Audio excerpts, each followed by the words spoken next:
Министр Османи, што треба конкретно да се сработи, што конкретно Бугарија бара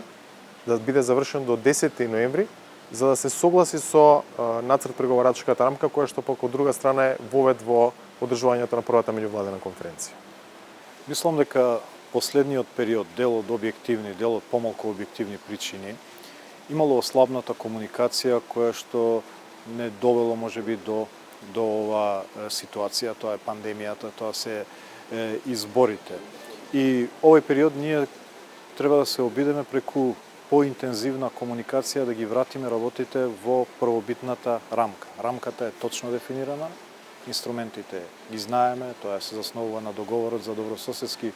основи и тоа што треба да го покажеме овој период и политичка посветеност кон имплементирање на обврските од двете страни и Република Бугарија кон обврската за поддршка на евроатлантската интеграција и нашите обврски кои што произлегуваат од договорот и сепак и да покажеме конкретни резултати. Така да сметам дека тоа создавање на политички амбиент кој што ќе покаже посветеност кон обврските на договорот ќе биде важен предуслов за да и се направи исчекор во дел од обврските, а се разбира овој процес ние само сме во пресретно започнување на преговори, што значи дека хоризонталната контрола на движењето на државата во текот на процесот ќе биде тука во наредните години.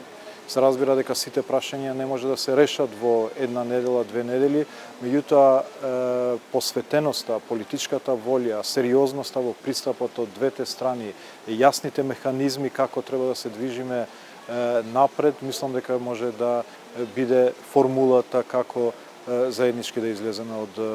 оваа ситуација. Впечатокот по денешната пресконференција е дека има можност за или има барање за повторна реафирмација на одредени елементи од договорот за добрососедство преку една форма на заедничка декларација, подпишување на заедничка декларација од страна на двајцата премиери?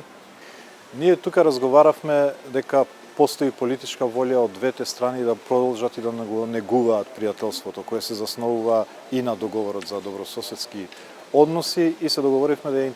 интензивираме комуникацијата во наредните денови. Јас не можам да предвидам која форма ќе придобие таа комуникација и кој ќе биде исходот, меѓутоа важно е сега да комуницираме на сите нивоа, веќе е договорена средба на комисиите, јас ќе имам почеста комуникација со министерката во очекување и на средба помеѓу премиерите за да најдеме начин како таа политичка волја и политичка посветеност го претвориме во конкретен исчекор кој што треба да се круниса со поддршка на Република Бугарија на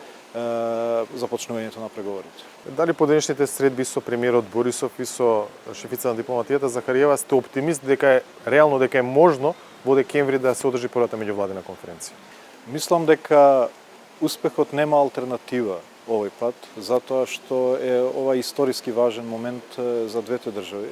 Република Бугарија има внесено преголем политички влог, но и е преважен стратешки интерес на Република Бугарија европската перспектива на регионот, а исто така тоа е и за нас, така да не верувам дека било кој би ризикувал да ја пропушти оваа историска шанса не само во нашите односи, но во целокупната регионална динамика. Благодарам. Благодарам.